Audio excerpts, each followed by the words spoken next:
काय झाला? अरे लवकर या ना. काय आहे? ये तू जिंदा आहे रे. हे सोड, राहू दे. अरे कोणी बघणार इकडे. हे जाऊ दे. ये तो हमारे. निकाल इसको अस्पताल लेके जाते हैं. आप लोग यहीं रुकिए.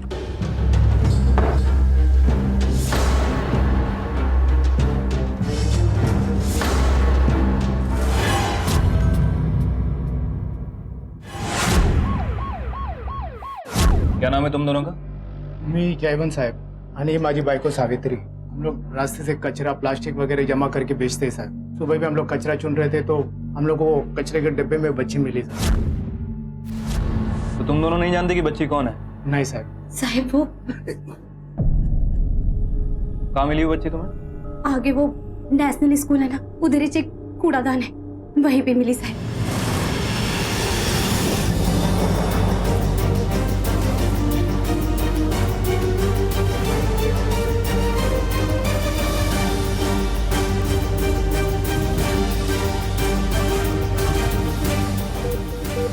बच्ची को बहुत ही बुरी तरह पीटा गया है, स्पेशली सर पर.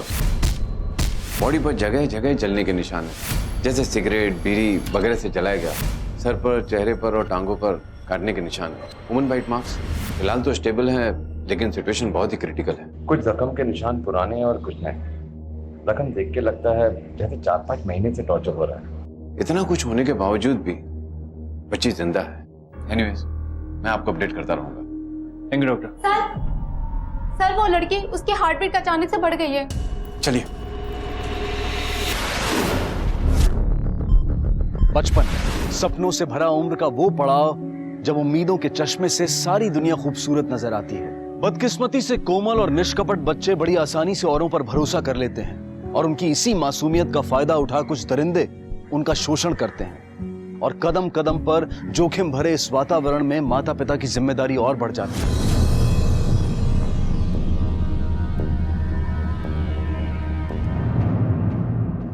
जिस वक्त तो बच्ची वहां मिली उस वक्त आसपास कोई था? नहीं साहब, रास्ता पूरा खाली था. सुबह सुबह का टाइम था ना साहब, कोई पण नहीं था उधर. कहीं ऐसा तो नहीं कि तुम लोगों ने उस बच्ची के साथ कुछ किया और डर के मारे हॉस्पिटल ले गए? ऐसा मत बोलो साहब, देवा शपथ साहब, हम लोग ऐसा नहीं करें. तुलसी टेलर, कोल्हापुर. इसे बैग में रखो. साहब हम लोग को एक बेटी थी, बिल्कुल उसके जितनी, 5 साल की थी, मर गई डेंगू से. उसको देखा तो हमें हमारी बेटी की याद आई. अरे कोणी बघणार इकडे. हे जाऊ दे. ये तो हमारे. बस और कुछ नहीं साहब. हमको लगा कि साहब उसको बचाना चाहिए साहब, हमारे बच्चे उसमें दिखा हमको. बोल रहे सर, हॉस्पिटल से बच्चे के कपड़े मिले और कपड़े पर किसी तुलसी टेलर, कोल्हापुर का टैग लगा हुआ है. सर हो सकता है कि बच्ची कोल्हापुर से ही आई हो. नहीं, कभी तो यही मानकर चलना होगा कि जिस किसी ने बच्ची को वहां छोड़ दिया था उसी ने उसका वो हाल किया हो. मुझे नहीं लगता कि जयवंत और सावित्री ने कुछ किया हो, लेकिन उन पर नजर बनाए रखो. आखिर एक बच्ची इस बुरी हालत में उस कूड़ेदान में कैसे पहुंची? और कोल्हापुर के उस टेलर शॉप का पता लगाओ, शायद वहीं से कोई लीड मिल सकती है.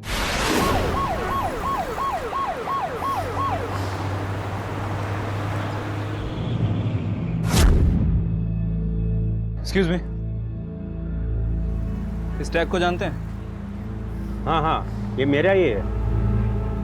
इस बच्ची को जानते हैं? इसी ने फ्रॉक पहना था. नहीं नहीं, मैं नहीं जानता. निकालो सारी रिसिप्ट और चेक करो.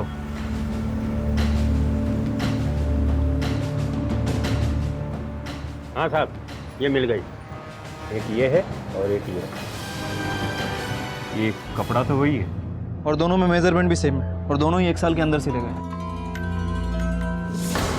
मैं परी? नहीं नहीं, मैं राजकुमारी. ये डॉक्टर साहब प्लीज. विचार करना. नर्स मैडम, सब कुछ ठीक तो है ना? 2 दिन हो गए, हम लोग को कोई कुछ बताता ही नहीं है. फक्त एक बार देखने दो ना हम लोग को. तुम दोनों सचमुच को नहीं जानते? नहीं ना हो. उसका परिवार का कुछ पता चला आपको? लड़की कौन है अभी तो यही पता नहीं चला. उसका नाम नहीं मालूम तो क्या कह के बुलाते हैं उसे? अभी तो बच्चे ही बुलाते हैं. तुम लेकर आए हो तो तुम ही रख दो कोई नाम।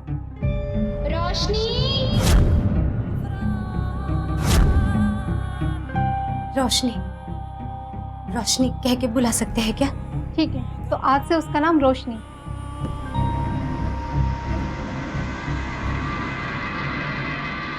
हो गया नामकरण। हेलो सर, पिछले 1 साल में 2 लोगों ने उस कपड़े से अपनी ड्रेस सिलवाई है। एक का नाम दिलीप जोशी है और दूसरे का नाम सलीम अब्बास। दोनों का एड्रेस मिल गया, हम वहीं जा रहे हैं।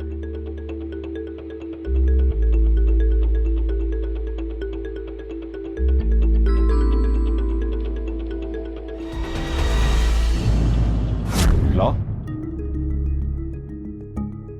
यहाँ कोई नहीं रहता साहब, घर 3-4 महीनों से बंद है। इस बच्ची के बारे में जानती हैं? जो यहाँ रहते थे उसकी एक लड़की थी सना करके, ये वो हो सकती है पर पक्का पता नहीं। इसमें तो चेहरा ही जितना। अच्छा, ये लोग कहाँ गए, कुछ बता सकती हैं? नहीं साहब, पर यहाँ अब्बास और उसकी बाइको मुन्नी रहती थी, उसके 3 बच्चे थे। और हाँ, ये बीच वाली के जैसी दिखती है साहब। अभी कहाँ है? सर बाप तो पुलिस के डर से गायब है, और माँ वो तो किसी लायक की नहीं थी। अरे साहब, उसको तो बच्चे संभालना आता ही नहीं था। उसको ऐसा लगता था कि सब उस पर लट्टू हैं। आदमियों के साथ कुछ ज्यादा ही हंसती बोलती थी। अब्बास के गायब होने के बाद साहब मुन्नी भी घर से गायब है बच्चों के साथ। अच्छा, आपको इनके कुछ रिश्तेदारों के बारे में पता है? रिश्तेदार का तो पता नहीं साहब, हाँ लेकिन मुन्नी मीरज की थी। वो चंदनवाड़ी में रहती थी, मंदिर के बाजू में। इसे जानते हैं? ये आपकी नवासी सना हो सकती है। नहीं साहब, नहीं जानते। मुन्नी और अब्बास किधर है और उनके बच्चे? पता है कुछ उनके बारे में? संबंध तोड़ दिए थे हमने, सारी इज्जत मिट्टी में मिला दी। दूसरे धर्म में शादी करना हमारे यहाँ नहीं चलता। साहब सब ठीक तो है ना? कब क्या करने का मेरे को? उसने जो माँ बाप के साथ किया ना, उसका पाप मिल रहा है उसे। 1 साल पहले आई थी मदद की भीख मांगने। क्यों मदद चाहिए थी उसे? अलग होना चाहती थे अब्बास से, रोज मारता पीटता था शराब पीकर। और आपने मदद नहीं की उसकी? क्या करते साहब, पति है मारता है, इसमें क्या? सिर्फ आप जैसे लोगों के कारण औरतों की हालत है। खैर, मुन्नी अब्बास का कोई कॉल आया या उनके बारे में कुछ पता चले, पुलिस स्टेशन आकर बताइए। मुन्नी की कोई तस्वीर है? कोई फोटो तो ढूंढ के दे देना। फोटो दीजिए। गायकवाड़ साहब, हमें आसपास के एरिया में पूछताछ करनी होगी। हो सकता है कि मुन्नी से रिलेटेड कुछ मिल जाए। साहब मुन्नी 6 महीने पहले मिली थी, बोली बच्ची को लेके अब्बास के पास जा रही है करके। अब्बास के पीछे? और बाकी 2 बच्चे? वो नहीं मालूम साहब, उसके पीछे पुलिस पड़ी थी वो केस के मामले में। साहब मेरी मुन्नी ठीक है ना साहब? सर, मुन्नी के 3 बच्चे हैं, सोनू, सना और जोया। सोनू 7 साल का है, जोया 2 साल की और सना 5 साल की। इसका मतलब जो बच्ची हॉस्पिटल में एडमिटेड है वो सना हो सकती है। हो सकती है सर, क्योंकि कोल्हापुर में मुन्नी के कैरेक्टर पे बहुत सारे लोगों ने उंगलियां उठाई। बट सोचने वाली बात यह है कि अगर मुन्नी कोल्हापुर से है तो सना मुंबई कैसे आई? नहीं, कहीं ऐसा तो नहीं है कि ये मुन्नी अपने सारे फैमिली को खत्म करके पैसे वैसे लेके भाग गई और ये सना ही है जो बच गई। हो सकता है सर, क्योंकि अब तक के बयान में अब्बास और मुन्नी, इन दोनों के रिलेशन अच्छे नहीं है और मुन्नी अब्बास से अलग भी होना चाहती थी। अलग होना चाहती थी अब्बास से, रोज मारता पीटता था शराब पीकर। बट सर, एक बात समझ में नहीं आ रही, अब्बास के कोल्हापुर छोड़ने के बाद मुन्नी और बच्चे उसी के साथ क्यों हो गई? साहब वो मुन्नी अब्बास के पीछे गई थी साहब। जो आदमी उसको मारपीट करता था, जिससे वो अलग होना चाहती थी, उसी के पास चली गई। अपने हस्बैंड से छुटकारा पाने का मौका उसने खुद ही गवा दिया। मुझे लगता है कि उसने अपनी माँ से झूठ बोला। उसका किसी और आदमी के साथ चक्कर होगा जिसके साथ वो भाग गई है, और अपने बच्चों से छुटकारा पाने के लिए उसने बच्चों को मार दिया। सर, अगर ऐसा हुआ तो और भी प्रॉब्लम हो सकती है, क्योंकि बात रोशनी और सना की नहीं है। हमें मुन्नी के बच्चे सही सलामत हैं ये भी देखना है। नहीं, हमें अब्बास को ढूंढ निकालना होगा। कोल्हापुर में एक केस में अक्यूज था ना अब्बास, उसकी फोटो वहीं से मिल जाएगी। क्या सोच रहे हैं सर? अब्बास के साथ एक और बंदा था ना जो अक्यूज था। हाँ सर। कोल्हापुर पुलिस से बात करके उस बंदे से पूछताछ करवाओ, हो सकता है वो जानता हो कि अब्बास कहाँ गया। Okay sir.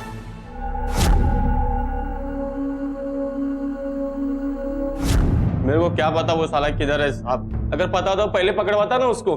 वो तो साहब झूठा है अब्बास, वो मेरे को इधर फंसा के खुद निकल लिया। ठीक है, मत बता। मैं तो सिर्फ तुझे एक चांस दे रहा था।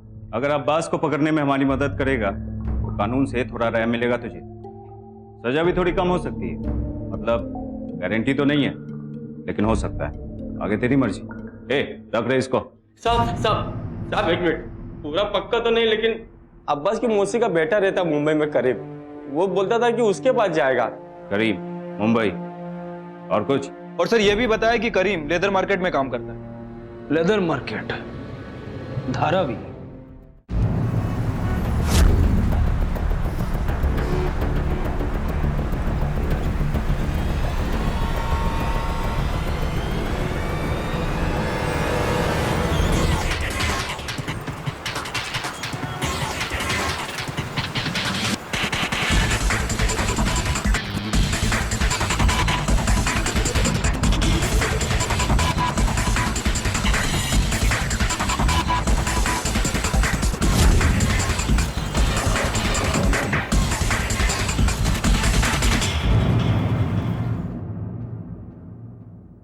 सब लेकिन काय को सब मैं निर्दोष है सब, मैंने कुछ नहीं किया सब। निर्दोष है तो भाग क्यों रहा था? सब क्योंकि मेरे को लगा वो केस के चक्कर में आप लोग मेरे पीछे आए करके। सब वो सब सुन नहीं किया था सब मैं निर्दोष है सब। वो देख, वो तेरी बेटी सना ही है ना? सब देख गौर से। सब प्लीज मेरे को जाने दो सब। लाइफ में मैंने बहुत बुरा किया सब, लेकिन इतनी छोटी बच्ची की हालत सब मैंने नहीं किया सब। और सब वैसे भी लड़की का चेहरा कहाँ ठीक से दिख रहा है। ये मेरी बेटी सना मुझे नहीं लगती, मतलब मैं यकीन के साथ नहीं कह सकता हूँ सब। कांस्टेबल, ब्लड टेस्ट लो इसका। अब डीएनए रिपोर्ट ही बताएगी कि तेरी बेटी सना है या फिर नहीं। लॉकअप में डालो। प्लीज मेरे को जाने दो ना सब प्लीज ना सब।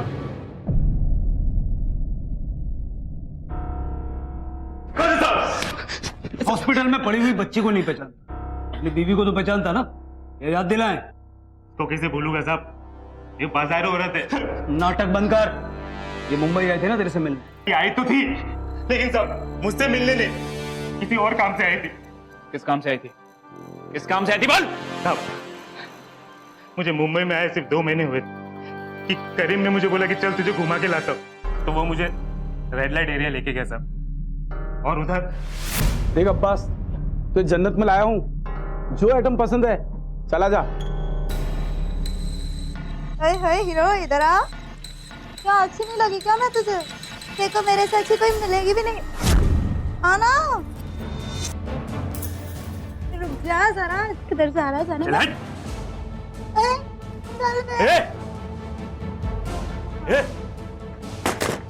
ये दरवाजा खोल, तेरे नहीं कर मेरा काम। बीवी है मेरी भाई। नहीं चाहिए मेरे को। तू रेगुलर आता है ना, समझा इसको। चलना है यार, निकलो। तभी मैं सोचूं कि क्या पता 3 बच्चे भी मेरी है कि किसी और की पैदाइश है सब, मुझे कुछ फर्क नहीं पड़ता उसे कुछ भी हो। तेरे अलावा तेरी बीवी और बच्चे को कौन नुकसान पहुंचाएगा? झूठ बोलता है हमसे? नहीं साहब, कौन क्यों और काय को मारेगा वो लोग को? साहब मैं जब से मुंबई से यहाँ आया हूँ तब से मुझे नहीं पता साहब कि मुन्नी और तीनों बच्चे कहाँ हैं। सच में साहब मुझे कुछ भी नहीं पता। इस औरत को जानती है? ये लड़की मुन्नी है साहब। कहाँ इस वक्त? आंटी लाई थी, फिर लेके चली गई। कहाँ भेज दिया इसे? वो सब मुझे नहीं पता, पर मैंने बात करते हुए सुना था किसी अविनाश के पास भेज रही है। कौन है अविनाश? और तेरी आंटी का नाम क्या है? रजनी देवी साहब। वो घूमती रहती है धंधे के लिए, कभी कोल्हापुर, कभी राजस्थान और कभी गोवा। इस बच्ची को जानती है? ये मुन्नी की बच्ची सना हो सकती है। साहब मुन्नी को कोई बच्चा नहीं था, वो अकेली थी। मैं जीत गई।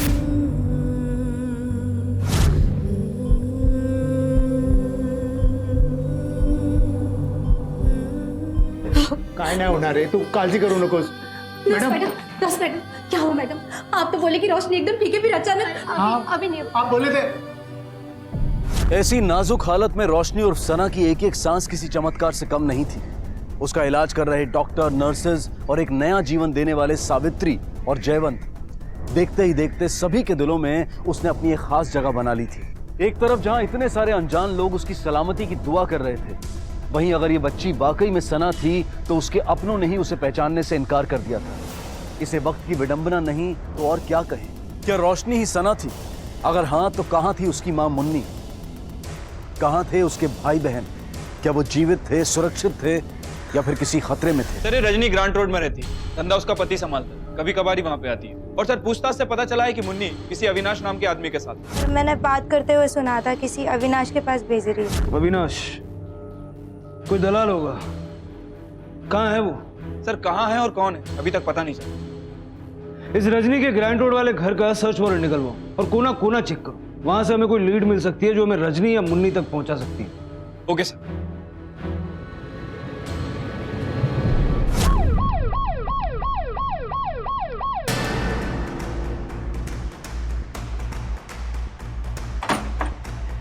थोड़ा काला कोना कोना छान मारो, एक भी चीज छूटना नहीं चाहिए। इधर देखो।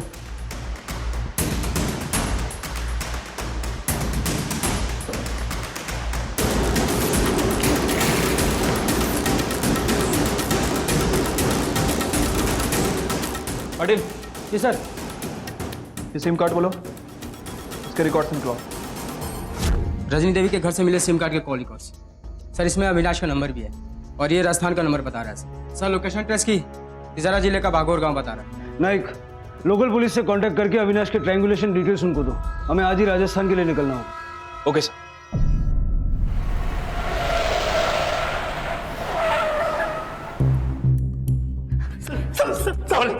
बाल कहाँ है मुन्नी? धंधे के लिए नहीं भेजा साहब, धंधे के लिए नहीं भेजा साहब, पैसे लिए साहब मैंने, लेकिन साहब शादी करवाने के लिए साहब मैंने। शादी? हाँ साहब शादी। साहब वो गांव में छोले काम है साहब, और शादी के लिए लड़के ज्यादा, तो साहब बहुत बार दूसरे गांव से लड़कियां खरीदनी पड़ती साहब शादी के लिए। सच्ची साहब, झूठ नहीं बोल रहा साहब। किसे बेचा? क्या साहब? किसे बेचा मुन्नी को? भुवन सिंह साहब। साहब मेरा चचेरा भाई है साहब, 3 लाख रुपए लिए सब मुन्नी के लिए। सब वो बागोर में रहता साहब। नाइक, इस मामले की जांच पुलिस को मुंबई से कोल्हापुर और अब राजस्थान तक ले आई थी। पुलिस को एक अहम बढ़त हासिल हुई थी, अविनाश पकड़ा गया था। अब उसके जरिए वो जल्द ही मुन्नी तक पहुंचने वाले थे। पुलिस? क्या हुआ सर? भुवन सिंह। जी मैं ही भुवन सिंह हूँ। मुन्नी को बुलाओ। मुन्नी? मुन्नी नाम का यहाँ कोई नहीं रहा। अच्छा, तेरे घर जरा अंदर से देख लेते हैं, अगर मुन्नी अंदर हुई तो लंबे टाइम के लिए अंदर जाएगा। बुलाता हूँ सर।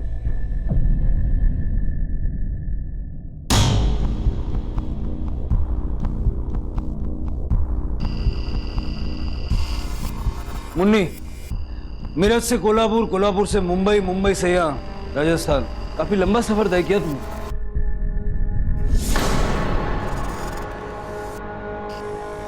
तना तुम्हारी बेटी है ना?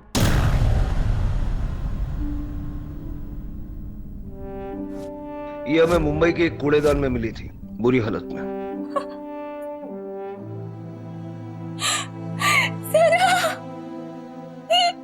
क्या हो गया?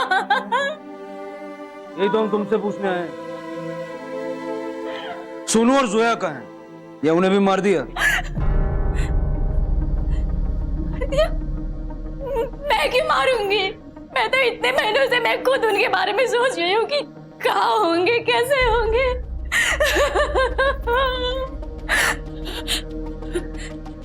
उस घटिया औरत ने मुझे मेरे बच्चों से दूर किया। कौन सी घटिया औरत? वो रजनी धंधा करती है, वो मेरी जिंदगी बर्बाद करके रख दी और अब मेरे बच्चों को मुझसे छीन लिया।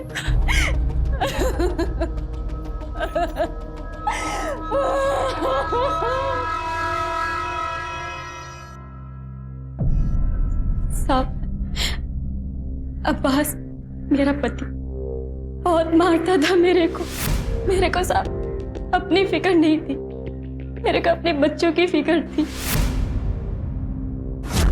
मुझे विश्वास हो गया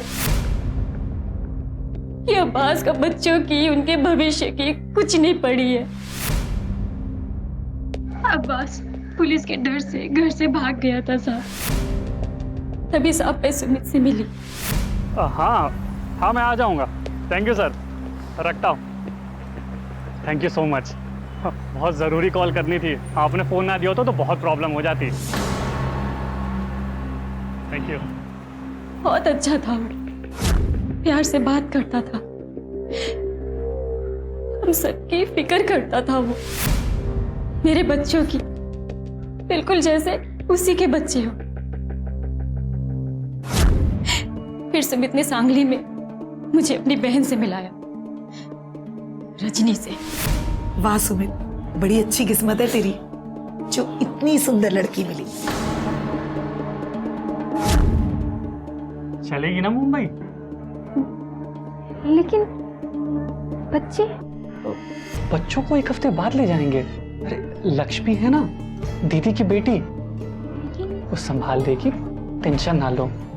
मुंबई जाकर भाड़े पे खोली ले लेंगे, उसके बाद बच्चों को बुला लेंगे और इसी बहाने हमें थोड़ा समय भी मिल जाएगा अकेले बिताने के लिए। हनीमून। मुझे लगा मुंबई जाके मेरे बच्चों का सब कुछ अच्छा हो जाएगा, लेकिन मुंबई पहुंचते ही सुमित को काम से बाहर जाना पड़ा और फिर आया ही नहीं वो। मैं बिना मेरे बच्चों के, बिना पैसों के अकेली थी रजनी के साथ। मुझे समझ में आ गया सब कि मैं फंस गई हूँ और फिर रजनी ने भी अपना असली रंग दिखाना शुरू कर दिया। पहले उसने प्यार से मनाने की कोशिश की, फिर धमकी दी और फिर जबरदस्ती करना शुरू कर दिया।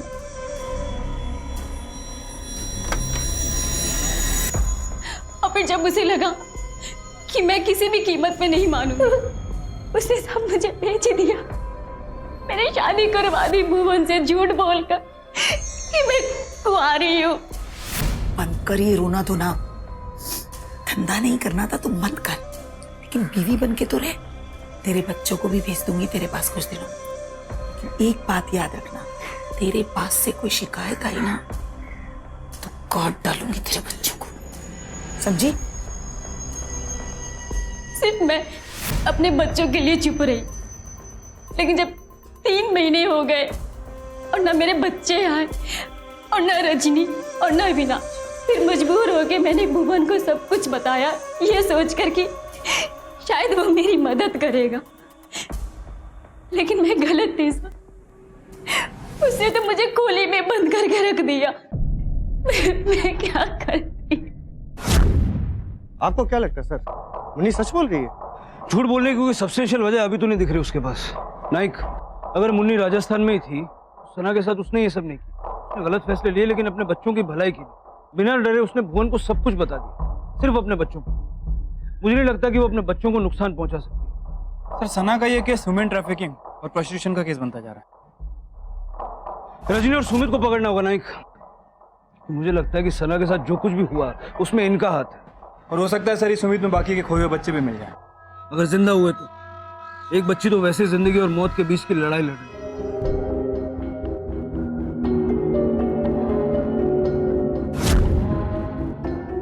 है। कौन है तू? यहाँ क्या कर रही है? वो बच्ची को देख रही थी। देख लिया ना, चल जा।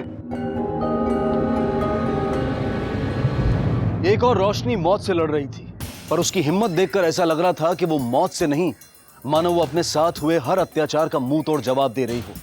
और दूसरी तरफ थी रोशनी पर नजर रख रही वो अपरिचित लड़की। वहीं मुन्नी के बयान के बाद पुलिस ने अपनी जांच कुख्यात रजनी देवी की खोज पर केंद्रित कर दी और पुलिस के इस काम को अंजाम देने में उनकी मदद करने वाला था अविनाश, रजनी का सहायक, जो कि राजस्थान में पकड़ा गया था। मुझे क्यों मार रहे हो साहब? मैंने तो मुन्नी को हाथ तक नहीं लगाया साहब, मैंने तो उसके भले के लिए शादी करवाई साहब। उसके भले के लिए या फिर पैसे लेकर अपने भले के लिए? मुन्नी के बाकी के 2 बच्चे कहाँ हैं? मुझे नहीं पता साहब, ये तो उससे मिला भी नहीं साहब। अच्छी बोल रहा हूँ साहब। सुमित का सर जी मुझे नहीं पता साहब, वो लोग सब मुंबई में होंगे सर, मैं नहीं मुंबई गया साहब। सर रजनी का जो उसने नंबर दिया था वो डीएक्टिवेट है। क्या रे? सब मुझे नहीं मालूम साहब, सब वो नंबर बदलती रहती साहब। ठीक है, इसको ये रहने दो, खाना पीना मत देना, सोना भी मत देना। जब लॉकअप के चूहे परेशान करेंगे तो शायद याद आ जाएगा। साहब लॉज साहब, वो जेपी लॉज में अक्सर रुकती है साहब, आपको वहीं से उसका नंबर मिल जाएगा साहब। सच्ची बोल रहा साहब इस बार में।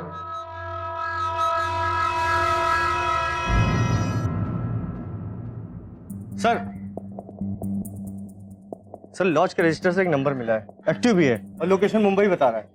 सर ये रजनी बड़ी शातिर लगती है, अगर मुंबई में भनक हो गई कि हम उसे ढूंढ रहे हैं तो इस बार फिर से हाथ से निकल जाएगी। नहीं नायक, अब तक वो औरों को फंसाती रही है, अब उसके फंसने का टाइम आ गया। अविनाश का मोबाइल लेकर आओ। जैसे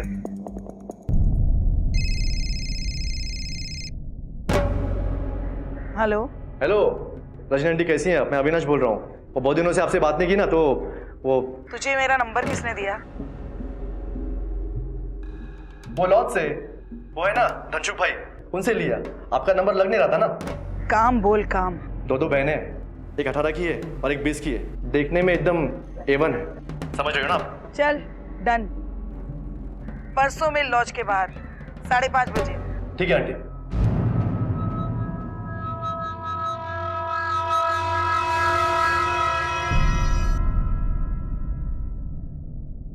अरे अविनाश, खड़ा क्या है? बैग पकड़ मेरा। इस सब की कोई जरूरत नहीं है, वापस मुंबई जाने का टाइम आ गया, चलो।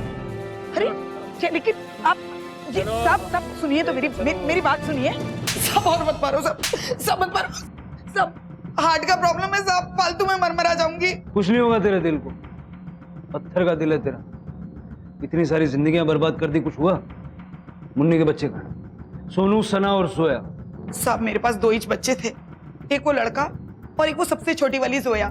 साहब मैं तो बिजनेस के लिए बाहर जाती थी, वो प्रोमिला को रखा था साहब उनकी देखभाल के लिए। टांगली से बच्चों को मुंबई ले जाकर खिला पिला रही थी, बेचना चाहती थी ना उन्हें?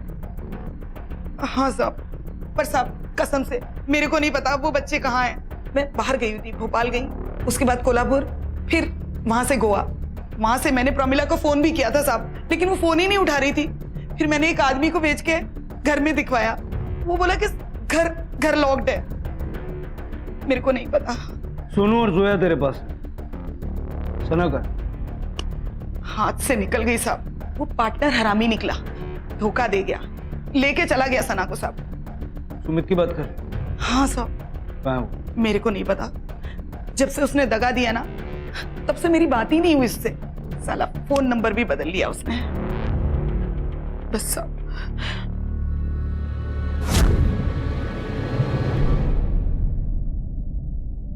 क्या पता किस चीज की बनी है वैन। अच्छा है कि हार नहीं मानती। ए ताई, देख डॉक्टर आ रहे हैं, ठीक से बात कर। हाँ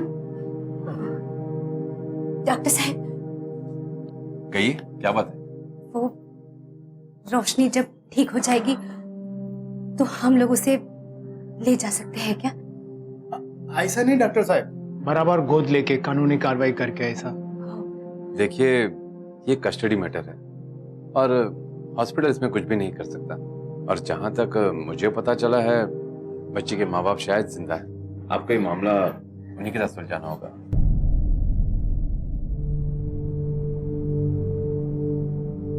जहां एक तरफ अनेकों निसंतान दंपत्ति रोज बच्चे की चाह में दुआ करते हैं, वहीं कुछ लोग अपने बच्चे होने के बावजूद उनकी उपेक्षा करते हैं। ये केस इतना संगीन था कि जल्द ही मीडिया की सुर्खी बन गया। हॉस्पिटल में मौत से जूझती इस मासूम बच्ची को देखकर लोगों का दिल संवेदना से भर गया और जल्द ही उसकी सलामती की दुआ करते हुए लोगों ने भारी मात्रा में तोहफे और खत भेजने शुरू किए। उसके इलाज के खर्च के लिए चंदा इकट्ठा किया जाने लगा और कई लोगों ने उसे गोद लेने की भी इच्छा व्यक्त की। सना की पहचान अब सभी के सामने थी, पर फिर भी वो लोगों के लिए रोशनी थी। रोशनी संघर्ष की, रोशनी उम्मीद की, रोशनी जीवन की।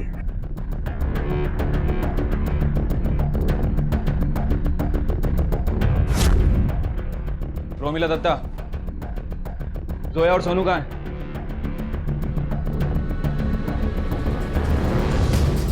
पकड़ो इसे। सर मेरे को नहीं मालूम। नहीं सर मैं बताती है सर।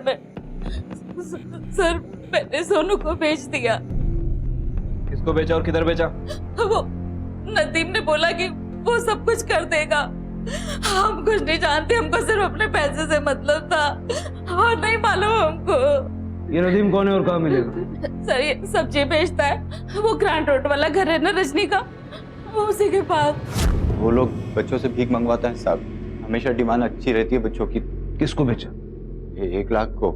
नवी मुंबई में वो भीख मंगो की रैकेट चलाता है। मेरे को अच्छा भाव मिल रहा था तो बेच दिया। बच्चे क्या सब्जी तरकारी है जो अच्छा भाव मिल रहा था तो बेच दिया? तो लंबे टाइम के लिए अंदर जाएगा, लेकिन उसके पहले तू हमें 1 लाख तक पहुंचाएगा, समझा?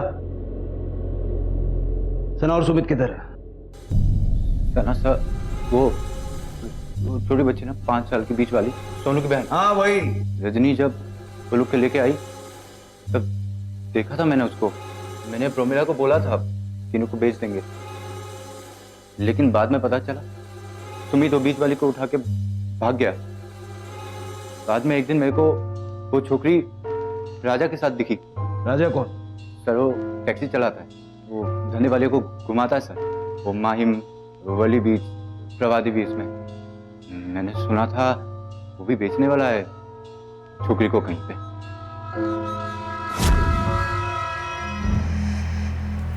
एक लाख, चल पुलिस स्टेशन, पकड़ो इसे।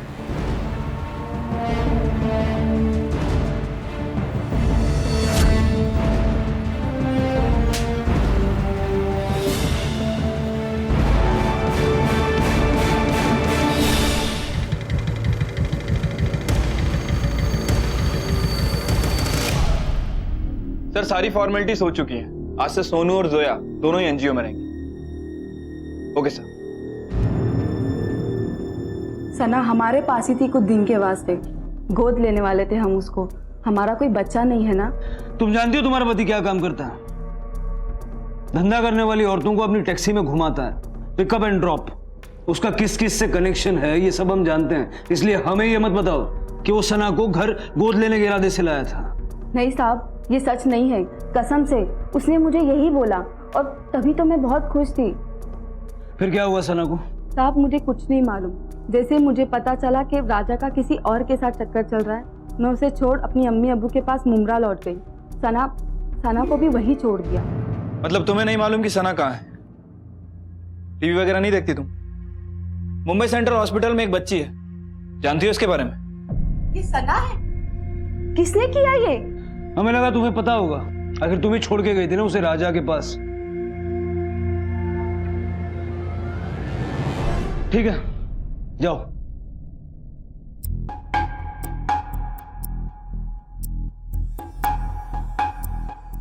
सर मुझे लगता है कि वाकई राजा पे भरोसा कर बैठी थी कि वो सना को गोद लेने के लिए लाया। बच्ची के बिकने तक घर पे जो रखना था, इसके लिए ये बहाना बनाया होगा। सर राजा की बीवी को पता नहीं कि वो कहाँ है। टैक्सी भी कई दिनों से बंद है, फोन भी बंद है। सर पता करता हूँ इस राजा के बारे में। अपुन से ड्राइवर से दूर रहता साहब, जो धंधा करने वाली औरतों को अपनी गाड़ियों में घुमाते हैं। राजा को जानता है? पता है ना साहब, राजा भाई वडाला के रहमानी चाल में तो रहता है। रहमानी चौल? वो तो साइन में रहता है। क्या बात कर रहे हैं, मैंने खुद उनकी टैक्सी बना के छोड़ के आया है। एड्रेस बता सकता है कहाँ छोड़ा था? हाँ बता सकता है ना साहब। चल।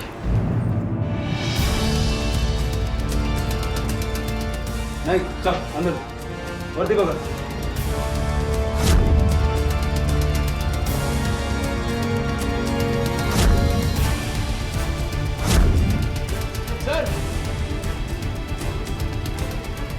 सर ये देखिए, ऐसा लग रहा है बाथरूम में किसी ने खून धोने की कोशिश की है।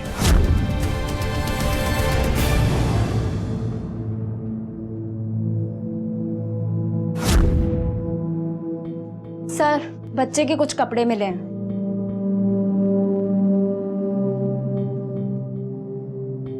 आप में से किसी को पता है कि राजा किधर है? साहब काफी टाइम हो गया उसे देखे हुए। किसी छोटी बच्ची को यहाँ देखा है? 5-6 साल की, सना नाम है उसका। 5-6 साल तो नहीं साहब, लेकिन 15-16 साल की एक लड़की आती जाती थी यहाँ। और साहब शायद वो इधर ही रहती थी। चेहरा देखा है उसका? ब्यौरा दे सकते हो? हाँ साहब देगा ना। नहीं, स्केच आर्टिस्ट को बोलो और एक कमरा सील करवा के फॉरेंसिक टीम को बोलो। Okay sir.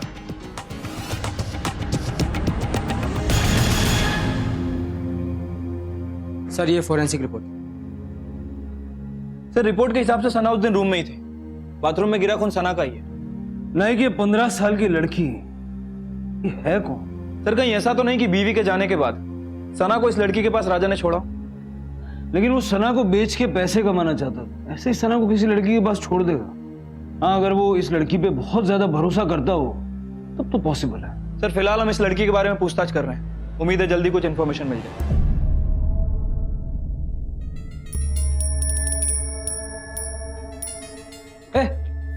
रुक, कौन है तू? वो न्यूज़ में इस बच्चे के बारे में देखा था और मैं इधर आई थी तो सोचा एक बार उसे देख लूं। ठीक है, नेक्स्ट टाइम से परमिशन लेकर आने का। ये लड़की ठीक तो हो जाएगी ना? क्या मालूम, सब ऊपर वाले के हाथ में। अच्छा चल तू चल यहाँ से।